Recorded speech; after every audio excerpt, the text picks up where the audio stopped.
আল্লাহ বললেন পৃথিবীর মানুষ আমি আল্লাহ রব্বুল আলামিন তোমাদেরকে বলে দিলাম ইমানদার বান্দা বান্দিরা রে, তোমরা আমি আল্লাহর কোরআন ধরার পরে তোমরা বান্দা বান্দি, তোমরা ইসলামের ভিতরে পরিপূর্ণভাবে প্রবেশ করো। দ্বিতীয় নাম্বার হইল তোমরা শয়তানের অনুসরণ করবা না। এরে মুসলমান, তাফসীরের কিতাবের ভিতরে মুফাসসিরগণ লেখেন এই বান্দা বান্দি কেমনে করিয়া ইসলামের মধ্যে প্রবেশ করবে। যেই বান্দা বান্দি নামাজ ছেড়েছে ওই বান্দা বান্দি নামাজ ধরিয়া ইসলামের মধ্যে প্রবেশ করবে। যেই বান্দা বান্দি রোজা ছেড়েছে ওই বান্দা বান্দি রোজা করিয়া ইসলামের মধ্যে প্রবেশ করবে। যেই বান্দা বান্দি গুনাহ করে ওই বান্দা বান্দি গুনাহ ছাড়িয়া ইসলামের মধ্যে প্রবেশ করবে। যেই বান্দা বান্দি বেপরদায় চলাফেরা করে ওই বান্দা বান্দি পর্দা করিয়া ইসলামের মধ্যে প্রবেশ করবে। কিন্তু দ্বিতীয় নাম্বার তোমরা শয়তানের অনুসরণ তোমরা করবা না।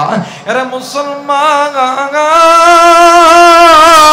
কিন্তু আজকে আপনি আমি মুসলমান, আজকে গুনাহের জিন্দেগি গড়াইতেছি। আজকে আপনার আমার জিন্দেগির জমিনে নামাজ নাই, রোজা নাই, হজ নাই, যাকাত নাই। আজকে আপনার আমার আমলনামার ভিতরে, আজকে আপনার আমার আমলনামার ভিতরে সুদে ঘুষে ভরা। আজকে আপনার আমার হাতের গুনাহ, চোখের গুনাহ, কানের গুনাহ। ও বাজান, এই গুনাহগুলো কিন্তু আপনাকে আমাকে আল্লাহর জাহান্নামে নিয়ে যাবে। মুসলমান বন্ধুরা রে, এই দুনিয়া থাকার জায়গা নয়। কেউ এই দুনিয়ায় চিরদিন থাকবো না। এই দুনিয়া ছেড়ে আপনাকেও যেতে হবে, এই দুনিয়া ছেড়ে আমাকেও যেতে হবে। আল্লাহ বলেন কুল্লু নাফসিন যায়িকাতুল মাউত, মৃত্যুর স্বাদ একদিন না একদিন সকলকেই ভোগ করতে হবে। এই দুনিয়া ছেড়ে তুমি যাবারে যুবক,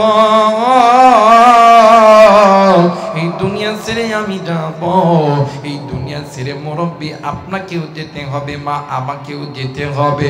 এই দুনিয়া থাকার জায়গা নয়, এই দুনিয়ায় কেউ চিরদিন থাকতে পারবো না। কিন্তু বন্ধু, এই দুনিয়াতে গুনাহ লইয়া যদি কোনো বান্দা বান্দি কবরে যায়, ওই কবর কারো জন্য সাব্বিত্তুর ঘর হইতে পারে। আমার নবী হাদিসের কিতাবের ভিতরে বর্ণনা করেন, এরে সাহাবীরা তোমরা শুনিয়া লও, আখিরাতের সর্বপ্রথম ইমিগ্রেশন কাউন্টার হইল কবর। এই কবর যার ভালো তার জন্য হাসর ভালো, মিজান ভালো, ফুলসিরাত ভালো। কবর যার ভালো নয় তার জন্য হাসর ভালো নয়, মিজান ভালো নয়, ফুলসিরাত ভালো নয়, ওই ব্যক্তি জাহান্নামী। এরে মুসলমান বাবাজি, এরে কলিজার টুকরা মুরব্বী, আর কতদিন গুনাহ করলে, আর কতদিন আল্লাহর ঘর মসজিদ থেকে দূরে থাকলে, আর কতদিন আল্লাহর কোরআন থেকে দূরে থাকলে, মাগো আর কতদিন বেপরদায় চলাফেরা করলে। আরে যুবক, আর কতদিন হাতের গুনাহ, চোখের গুনাহ, কানের গুনাহ, পায়ের গুনাহ করলি তোমার অন্তর ঠান্ডা হবে। যুবক রে, এই দুনিয়া ছেড়ে যেতে হবে, এই দুনিয়া ছেড়ে যেতে হবে। এই দুনিয়া ছেড়ে যাওয়ার আগে তুমি আল্লাহর কাছে মাপ চাও। আল্লাহ বলেন ইয়া আইয়ুহাল্লাযীনা আমানু তুবু ইলাল্লাহি তাওবাতান নাসুহা। দুনিয়ার জমিনে যদি কোনো বান্দা, যদি কোনো বান্দি আমি মালিকের কাছে মাপ চাই, আমি মালিকের কাছে তওবা করে, আমি মালিকের কাছে চাইতে দেরি হবে, আমি আল্লাহ ওই বান্দা বান্দিকে মাফ করতে দেরি করব না। একটু আওয়াজ করে বলেন সুবহানাল্লাহ। আমার ভাইরা, আমার বন্ধুগণ, এই জন্য আল্লাহর কাছে মাফ চাও। গুনাহ যেহেতু হয়ে গেছে, জেনে হোক না জেনে হোক, শয়তানের পাল্লায় পড়ে হোক, আল্লাহ তো চায় না যে আপনাকে আমাকে জাহান্নামে দিতে। আল্লাহ বলেন বান্দারে আমি মালিকের কাছে তওবা করো, মাফ চাও, আমি মালিকের কাছে তওবা করো, মাফ চাও, চাইতে দেরি হবে, আমি আল্লাহ তোমাদেরকে মাফ করতে দেরি করব। এই তো কয়েকদিন ধরে পুরো বিশ্ব তোলপাড়। নাসার কিছু বৈজ্ঞানিকরা তারা আসমানে মহাকাশে যখন ভ্রমণ করতেছিলেন, তাদের কানে ফেরেশতাদের আওয়াজ নাকি আসতেছিল, যে ফেরেশতারা জিকির আজগার করতেছে, কোরআন পড়তেছে, তাদের মুখ থেকে আল্লাহর কোরআনের ধ্বনি আসতেছে। সুবহানাল্লাহ বলবেন না? তারা জিকির করতেছে। আল্লাহ তাআলা কিছু কিছু নজির দেখায় দেয়, কারণ এই পৃথিবীতে কেউ চিরদিন থাকতে পারবো, কথা বলেন, থাকতে পারবো, কিন্তু মানুষকে আল্লাহ তাআলা সব কিছু দিছে। একজন মানুষের ভিতরে আল্লাহ তাআলা সব কিছু দিছে, কিন্তু মানুষ তো বুদ্ধি খাটাইতে পারি না। যারা বুদ্ধি খাটাইছে, আজকে দেখেন নাসার মতন এত বড় একটা প্রতিষ্ঠান, যারা চাঁদ নিয়ে সূর্য নিয়ে গবেষণা করে, যারা স্যাটেলাইট সেট করেছে, তাদের কানে ফেরেশতাদের জিকিরের আওয়াজ, তাদের কানে ফেরেশতাদের জবানে আল্লাহ আল্লাহর আওয়াজ। কিন্তু আজকে মুসলমান, যে আল্লাহ আপনাকে আমাকে বড় দয়া কইরা বানাইছে, মায়ের চাইতে বাবার চাইতে বেশি মহাব্বত করে, বন্ধুর চাইতে বান্ধবীর চাইতে বেশি মহাব্বত করে, স্বামীর চাইতে স্ত্রীর চাইতে বেশি মহাব্বত করে, আজকে মুসলমান ওই আল্লাহর নামের জিকিরটাও করতে পারে। কথা কয় না কেন? কিন্তু তাদের কানে যে আওয়াজটা ভেসে আসছে, তারা বলেছে যে আমরা নিজ কানে শুনেছি আল্লাহর কোরআন তারা পড়তেছে, তারা আল্লাহর নামের জিকির করতেছে। এর দ্বারা বোঝা যায় আল্লাহ আছে না নাই? জোরে বলেন, আছে না নাই? যদি কেউ মনে করেন যে আল্লাহ নাই, আল্লাহ কি নাই, আবার যদি ওই দিনের মতন খালি কন, কেউ দেখেন, কেউ দেখেন, কথা বলে নাকি? এক সময় যায় নাই, ঘরের দরজা বন্ধ করে, কেউ দেখে নাই, কেউ দেখে নাই, দেখছেন কে? যারা বলেন দেখছেন কে? আল্লাহ। আল্লাহ ছাড় দিবে, আল্লাহ ছেড়ে দিবে, আল্লাহ সব জানেন। তিনি আলিমুম বিযাতিস সুদূর। আল্লাহর কোনো আকৃতি নাই, আল্লাহ ছেলে না মেয়ে এইটাও না, আল্লাহর আকৃতি কেমন এইটাও কেউ জানে না। তিনি লা শারীকা লা, তার কোনো শরীক। আল্লাহর বেটা আছে, বেটি আছে? আল্লাহর সবচেয়ে দামি আল্লাহর কাছে সবচেয়ে প্রিয় হইতেছে আপনি আমি, মানব জাতি। জোরে বলেন আল্লাহু আকবার। মুসলমান ভাইরা আমার, বন্ধুগণ আমার, আল্লাহ রাব্বুল আলামিন যেই দিন থেকে মানব জাতিকে আমার আল্লাহ তৈরি করেছে, আমার আল্লাহ এই মানব জাতিকে জান্নাতের মধ্যে রেখেছিলেন। কিন্তু ভাই গ, এই মানব জাতি নিজের বলে দুনিয়াতে চলে আসার পরে, এই মানব যখন ওই আল্লাহর অনুগত ইবাদতে যখন ব্যর্থ হইয়া গুনাহের পথটা যখন বেছে নিল, আমার আল্লাহ যুগের পর যুগ নবী, যুগের পর যুগ পয়গম্বর, যুগের পর যুগ সাহাবী, যুগের পর যুগ আমার আল্লাহ কিতাব দুনিয়ার জমিনে প্রেরণ করে দিলেন। এরা মুসলমান, আল্লাহ যে এত নবী পাঠাইল, আদম থেকে নিয়া নবী ঈসা পর্যন্ত, নবী ঈসা থেকে নিয়া মুহাম্মদুর রাসূলুল্লাহ পর্যন্ত সাল্লাল্লাহু আলাইহি ওয়াসাল্লাম, এত নবী, এত পয়গম্বর, এর পাঠানোর একটাই মাত্র কারণ হইল এই উম্মত যাতে গুনাহ করিয়া জাহান্নামে না যায়, এই উম্মত যাতে গুনাহ থেকে বেঁচে জাহান্নামে যায়। মুসলমান ভাইরা আমার, বন্ধুরা রে, আমার নবীর উপরে যখন আমার আল্লাহ কোরআন নাজিল করছিল, আমার আল্লাহ ডাক দিয়ে কই, নবী গো, আমার এই উম্মত গুলোকে জাহান্নাম থেকে জান্নাতে নেওয়ার জন্য আমি আল্লাহ লাশ থিউরি হই না, আপনি আমার বন্ধু, আপনি আমার দোস্ত, আপনি আমার খলিল। নবী গো, এই উম্মত যদি জাহান্নামে চলে যায়, আমি আল্লাহ লজ্জা পাবো। আমার নবীজি ওই দিন থেকে উম্মতদেরকে জাহান্নাম থেকে বাঁচাইয়া জান্নাতে নেওয়ার জন্য আমার নবী ফিকির করতেন। আমার নবীজি এমন মায়ের নবী, আমার নবীজি যখন মক্কা মদিনার জমিনে যখন কালেমার দাওয়াত দিবেন, নাসা কুলু লা ইলাহা ইল্লাল্লাহু তুফলিহুন। এরে মানব জাতি, তোমরা যদি দুনিয়াতে শান্তি পেতে চাও, হাসরের ময়দানে যদি আমি আল্লাহর জান্নাত পেতে চাও, তাইলে এই কালেমা তোমরা মেনে নাও।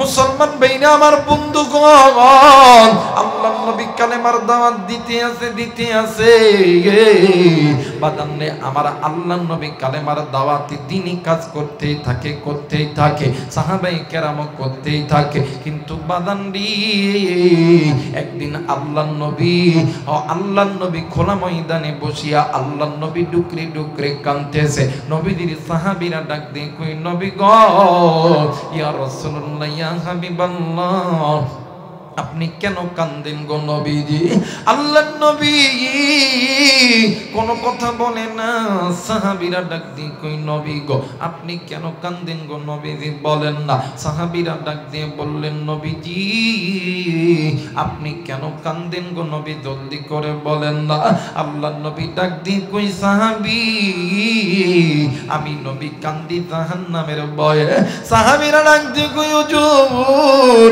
আল্লাহ রাব্বুল আলামিন আপনি নবীর সামনের গুনাহ মাফ করছে আপনি নবীর পিছনের গুনাহ মাফ করছে এরপরও আপনি কেন জাহান্নামের ভয়ে ডুকরে কান্দেন আল্লাহর নবী ডাক দিয়ে কই সাহাবীরি আমি নবী আমার জন্য কান্দি না আমি নবী কান্দি আমার ইতিম উম্মতের জন্য একটু আওয়াজ করে বলেন সুবহানাল্লাহ আরেকবার বলেন সুবহানাল্লাহ মুসলমান ভাইরা আমার বন্ধুরা সাহাবীরা ডাক দিয়ে কই নবীজি উম্মতের জন্য আপনি কেন জাহান্নামের ভয় কাঁদবেন ডাক দিয়ে কই সাহাবীরা রে আমি নবীজি যখন মেরাজের রাত্রিতে আমি নবীজি আল্লাহর জাহান্নামটা ভ্রমণ করে দেখেছি সন্ধ্যে সাহাবী আমি নবীজি ওই জাহান্নামের ভয়ঙ্কর চিত্র দেখেছি ওই জাহান্নামের আযাব আমি নবীজি দেখেছি ওই জাহান্নামের আগুন আমি নবীজি দেখেছি আরে সাহাবী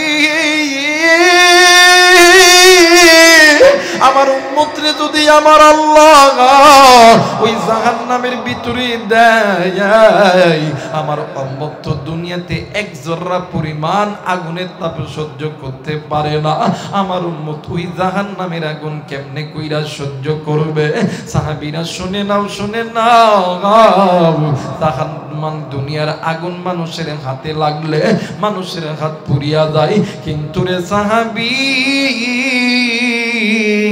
জাহান্নামের আগুন মানুষের হাতে লাগা মাত্রই মানুষের কলিজা পর্যন্ত পুড়ে যায় আমি নবী এই ভয়ে জাহান্নামের ভয়ে আমি নবীর উম্মতের জন্য ডুকরে কাঁদতেছি আজকে মুসলমান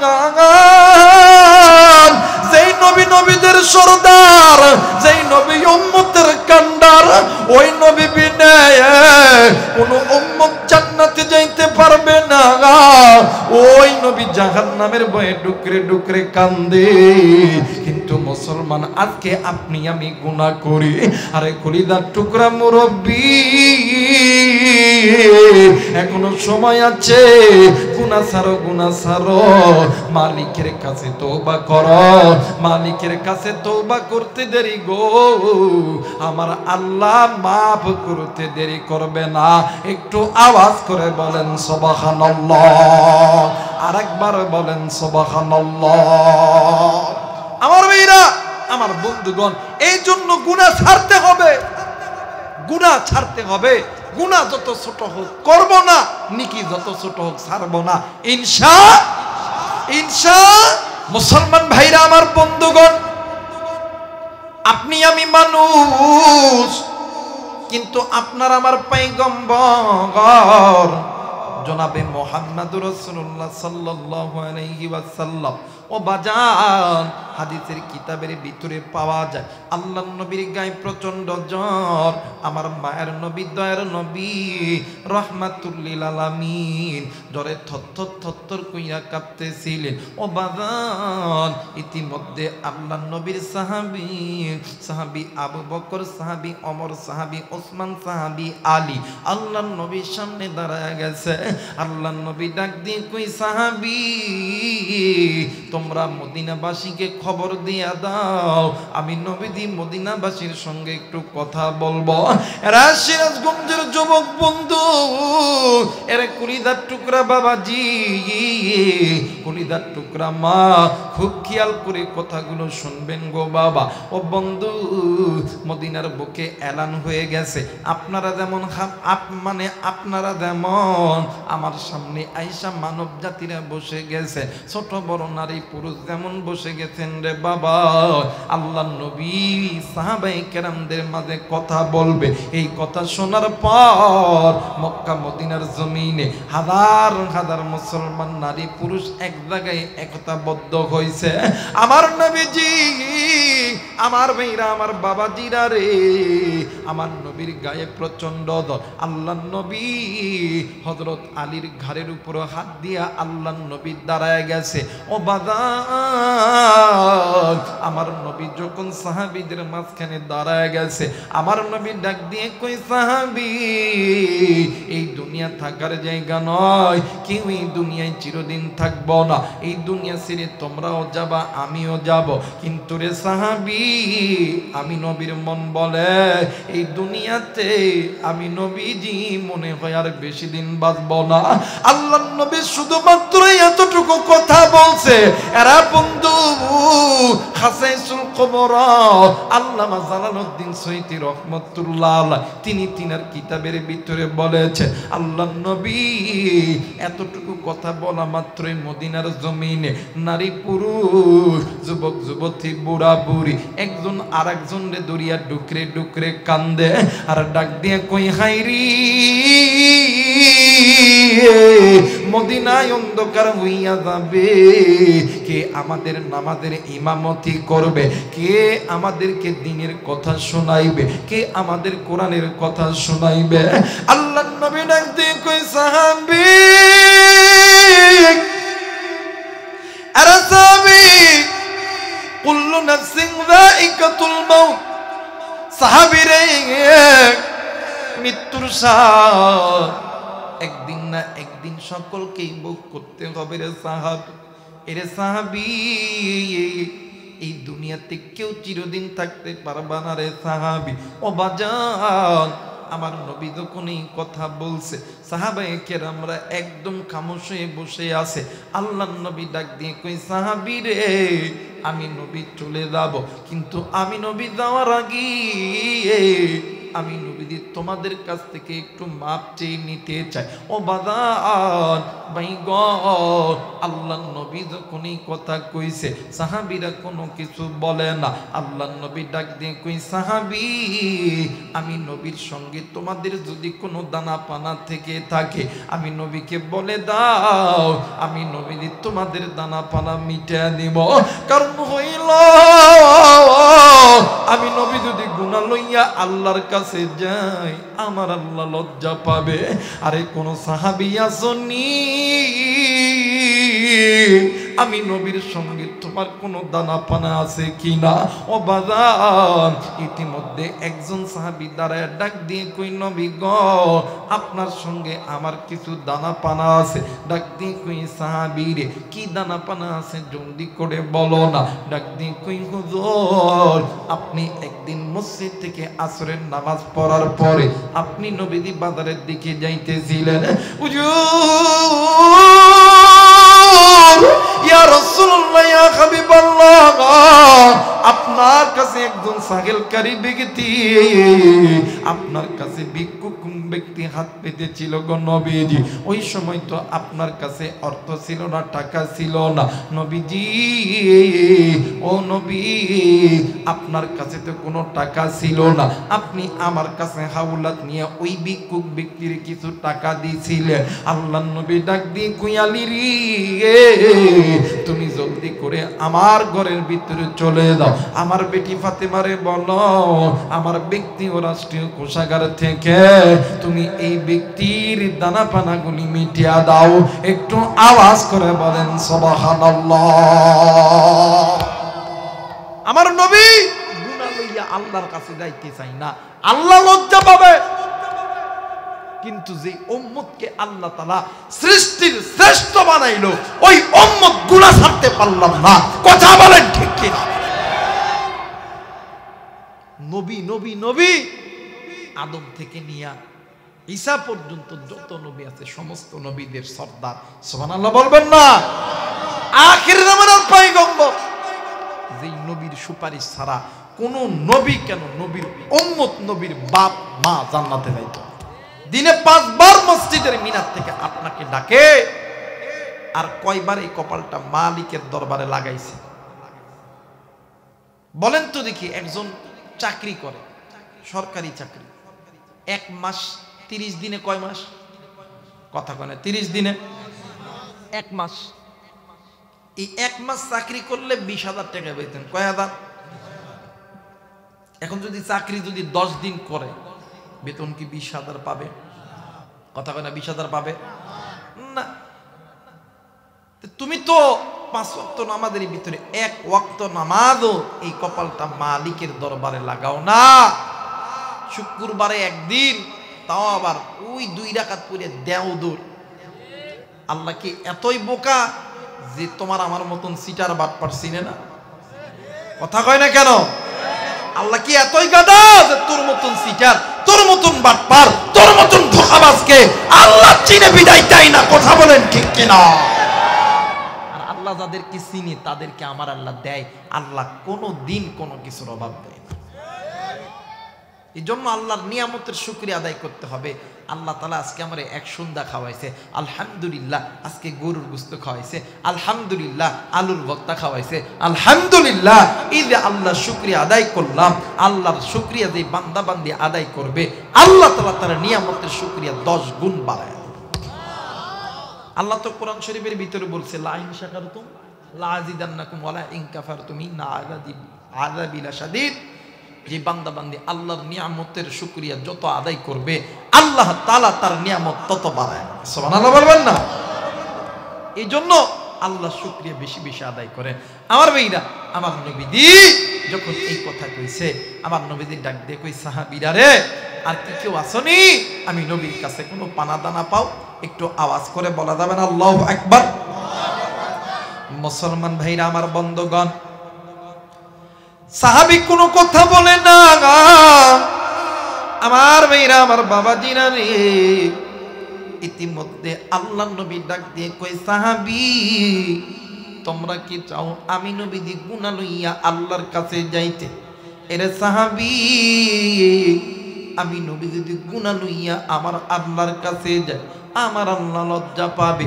ও বাজান, ইতিমধ্যে আরেকজন সাহাবী দাড়ি পাকা মানুষ দাঁড়ায় গেল, ডাক দিয়ে কই, নবী গো, আপনার সঙ্গে আমার কিছু পানা দানা আছে গো নবীজি। নবী আমার ডাক দিয়ে কই, সাহাবী কি পানা দানা আছে জলদি করে বলো। সাহাবী ডাক দিয়ে কই, নবীজি আপনি একদিন যুদ্ধের ময়দানে গেছিলেন, ওই যুদ্ধের ময়দানে আমিও গেছিলাম। নবীজি আপনার হাতের লাঠি আমার পিঠের ভিতরে আঘাত করছে।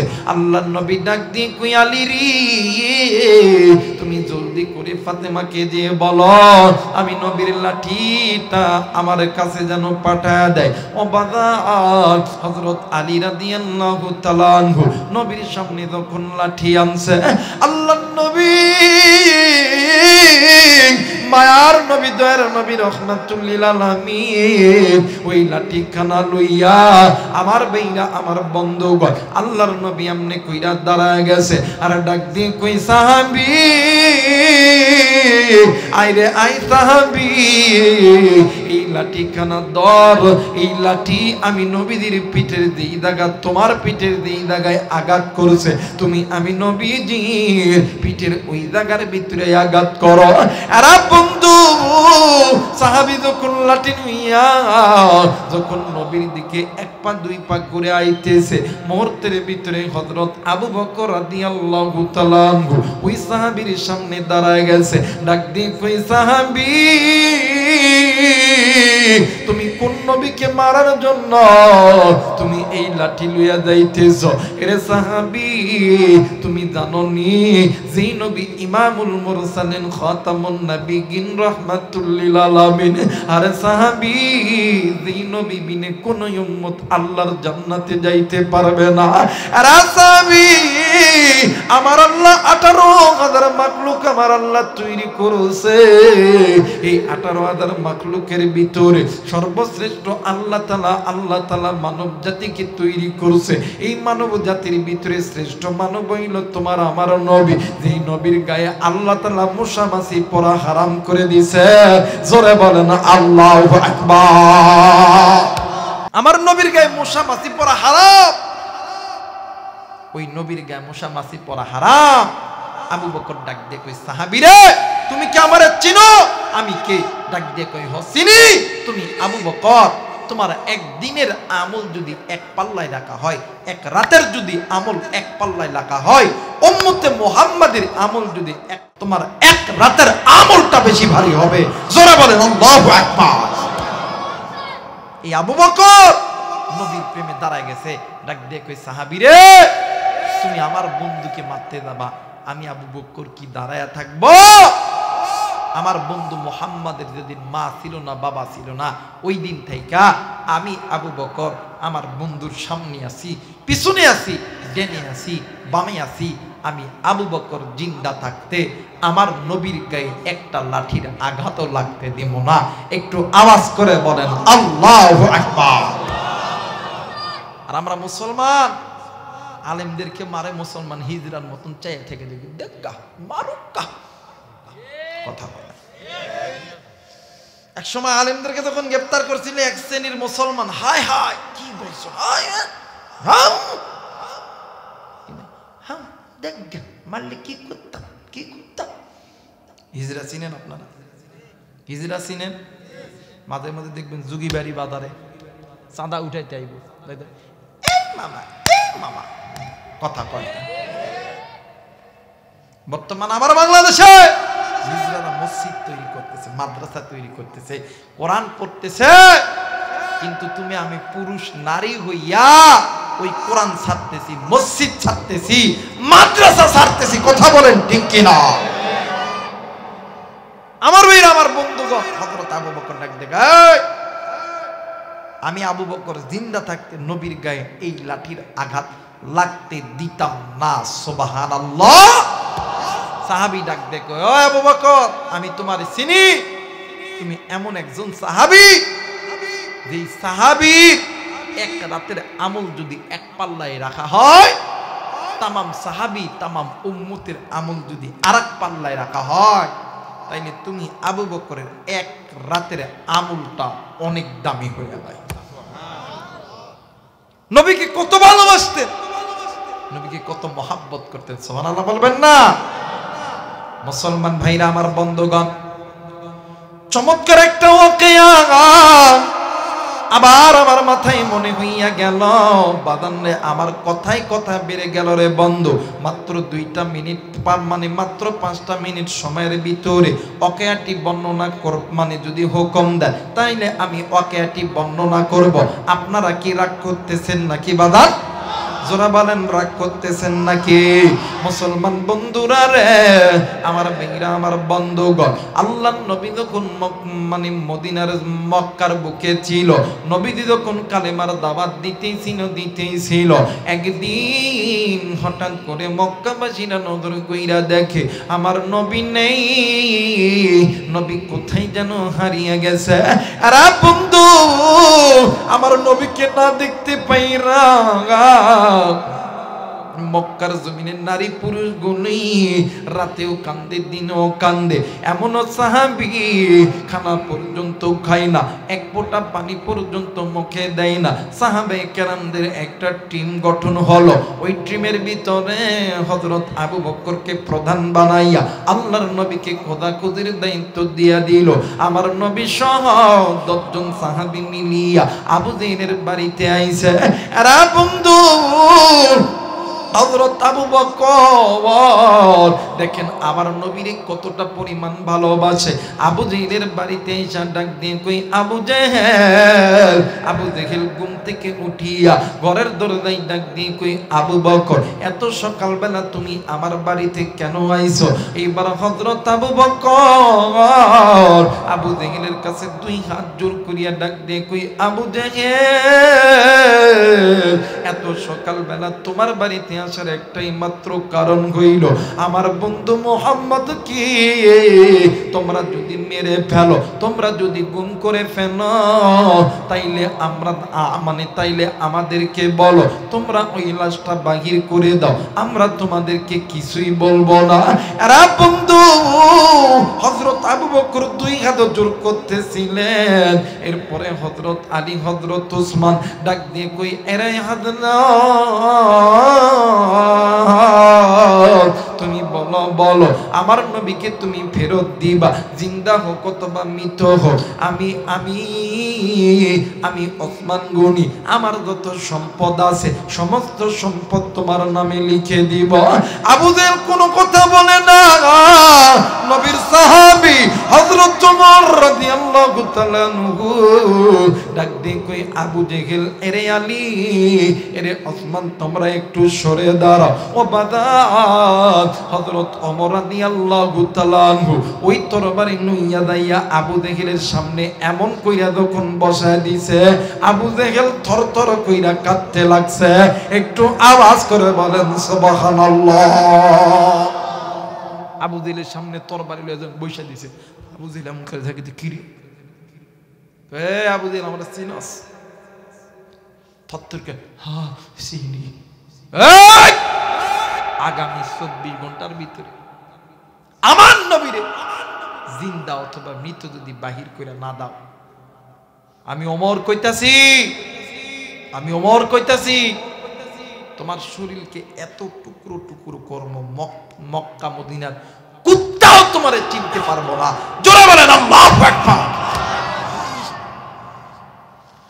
মুসলমান ভাইরা আমার বন্ধুগণ, সাহাবীরা আল্লাহর নবীকে খুঁজতেছিলেন, খুঁজতে খুঁজতে মরুভূমির ভিতরে চলে গেল, যাইয়া দেখে হাজার হাজার উট গরু ছাগল এক জায়গায় খাইতেছিল। একজন ছোট্ট রাখালকে ডাক দিয়ে কই বাবা গো, তোমাদের এই দিকে এমন একজন ব্যক্তি আসতে দেখেছো, এত সুন্দর চেহারা, হরিণের মতন ডাগর ডাগর চোখ, মাথায় সুন্দর পাগড়ি, পরনে সুন্দর জুব্বা, হাতে সুন্দর একটা তসবি। ডাক দিয়ে কই না গো চাচা না, এমন কোন মানুষকে তো আমরা দেখি নাই। আরে বন্ধু আমার ভাইরা, আমার বাবাজিরা রে, আবার একটু একটু করে সামনের দিকে আগাইয়া যাইয়া দেখে অনেক বড় একটা গরু ছাগল উট দুম্বার একটা পাল দেখা যায়। ওই পালের মধ্যে দিয়া বিশাল বড় একটা রাস্তা। কয়েকজন রাখাল মিলিয়া ওই উট গরু ছাগলকে এত পিটান পিটাইতাছে, উট গরু ছাগলের ওই রাস্তা বন্ধ হইতাছে না। আল্লাহর নবীর সাহাবীরা ডাক দিয়ে কই ও ভাইয়া তোমরা একটু আমার কাছে আসো। এরা বন্ধু রাখাল যখন আল্লাহর নবীর সাহাবীদের কাছে আইল, ডাক দিয়ে কই সাহাবীরা রে বলো তো দেখি তোমরা এমন একজন মানুষকে দেখেছো, এত সুন্দর চেহারা, মাথায় সুন্দর জুব্বা, পরনে সুন্দর একটা মাথায় সুন্দর পাগড়ি, পরনে সুন্দর একটা জুব্বা, অবাদান মুখের মধ্যে সুন্দর একটা দাড়ি, হাতের মধ্যে তসবিহ।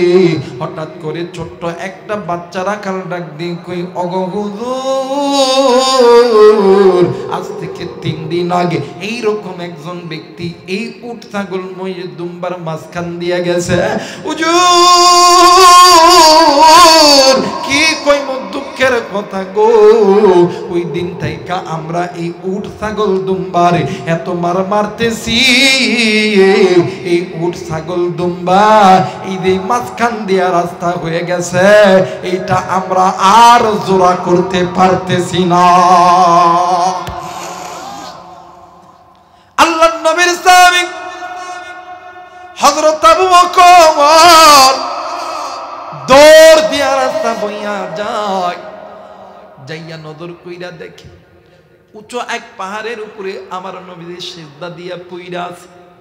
হযরত আবু বকর আল্লাহর নবীরে দেখিয়া, নবী সিজদার মধ্যে পড়ে আছে, হযরত আবু বকর মাথাটা হালায়া দিছে আর ডাক দিয়ে কই নবী গো, আপনি নবীজির রহমতের চেহারাটা একটু উঠান না গো নবীজি। হুজুর আজ কয়েকদিন হইল আমি আবু বকর আপনার রহমতের চেহারা দেখি।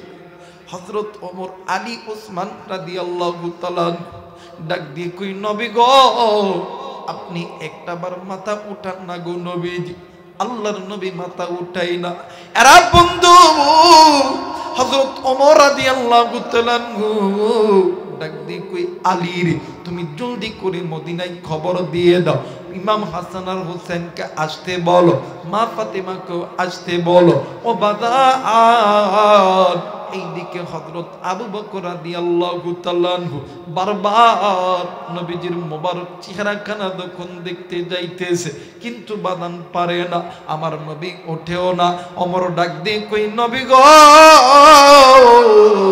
আপনি নবী যদি মাথা না উঠান গো নবীজি, আমি ওমর তরবারি দিয়া নিজের কল্লা নিজে কাটবো, তাও আপনি নবীর চেহারা দেখা থেকে মাহরুম হব না। একটু আওয়াজ করে বলেন সুবহানাল্লাহ। আরে মুসলমান ভাইরা আমার বন্ধুগণ, আমার নবীজি মাথা উঠাই না। হযরত আবু বকর নবীজির চেহারার দিকে তাকায় ডুকরে ডুকরে কান্দে। এক পর্যায়ে হযরত আবু বকরের কানে আওয়াজ আসতেছে, উম্মতি উম্মতি ইয়া রাব্বি হাবিলি উম্মতি। হযরত আবু বকর লাফ দিয়ে দাঁড়াইয়া আসমানের দিকে হাত উঁচু করিয়া ডাক দিয়ে কই, আল্লাহ যেই নবী উম্মতের জন্য সিজদায় পড়িয়া আমি বন্ধুর দিকে তাকাই না, আমি আবু বকর ওই বন্ধুর উম্মতের জন্য আমি আমার নিজের সব আমল দান করে দিলাম। মুসলমান বন্ধুরে ওই আবু বকর নবীর সামনে দাঁড়ায় গেছে, ডাক দিয়ে কই, সাহাবী তুমি কোন লাঠি দাঁড়ায় আমার নবীর গায়ে আঘাত করবা? আল্লাহর নবী ডাক দিয়ে কই, সাহাবী রে আবু বকর তুমি তো আমার দুঃখের দিনের সাথে সুখের দিনের সাথে, তুমি তো আমার হীরা গুয়ার সাথে, তুমি তো আমার হিজরতের সাথে। রে আবু বকর তুমি কি চাও আমি নবীজি গুনাহ লইয়া আল্লাহর কাছে যাইতে? তুমি যদি চাও আমি নবীজি গুনাহ লইয়া আল্লাহর কাছে যাইতে, তাইলে তোমারে আমি কিছু কইব না। এই কথা বলা মাত্র হযরত আবু বকর রাদিয়াল্লাহু তাআলা ওই মরুভূমির বাড়িতে গড়ায়া দিয়া কান্দে। হযরত ওমর রাদিয়াল্লাহু তাআলা ওই জায়গার ভিতরে তরবারি নিয়ে দাঁড়াইছে, ডাক দিয়ে কই, সাহাবী এই নাও তরবারি, তুমি তরবারিটা নাও, আমি ওমর কল্লা পেতে দিলাম, তুমি মানলে আমি ওমরের কল্লায় মারো, আমি ওমর কল্লা দিতে রাজি আছি, কিন্তু আমি ওমর জিন্দা থাকতে আমার নবীর গায়ে লাঠির আঘাত লাগতে দিব না। আল্লাহর নবী ডাক দেখো, ওমর রে তুমি কি আমি নবীরে ভালোবাসো? ওমর ডাক দেখো, নবীজি আপনি কেমন কথা বললেন? ডাক দিয়ে কই, ওমর রে আমি নবীকে যদি তুমি ওমর যদি ভালোবেসেই থাকো, তাইলে ওমর আমি নবী যদি গুনাহ লইয়া আল্লাহর কাছে যাই আমার আল্লাহ কষ্ট পাবে। এই ওমর তুমি যদি আমারে সত্যি ভালোবাসা থাকো, তাইলে তুমি এই পথ থেকে সরে দাঁড়া। হযরত ওমরও দাঁড়াইয়া কান্দি, উসমানও কান্দি, সাহাবী নবীর পিঠের পিছনে দাঁড়ায় গেছে। আল্লাহর নবী ডাক দিয়ে কই, সাহাবী তুমি কেন দেরি করতেছো রে সাহাবী? কুল্লু নাফসিন যায়িকাতুল মাউত, মৃত্যুর স্বাদ একদিন না একদিন সকলকেই ভোগ করতে হবে। আরে সাহাবী দেরি করিস না রে, এই মুহূর্তে যদি আজরাইল যদি আমার জানটা কবজ করে লইয়া যায়, আমি নবীজি গুনাহ লইয়া যদি কবরে যাই, আমি আমার আল্লাহর কাছে জবাব দিতে পারবো না। সাহাবী ডাক দিয়ে কই, হুজুর ইয়া রাসূলুল্লাহ, ইয়া হাবিবাল্লাহ, নবী গো, ওগো নবীজি,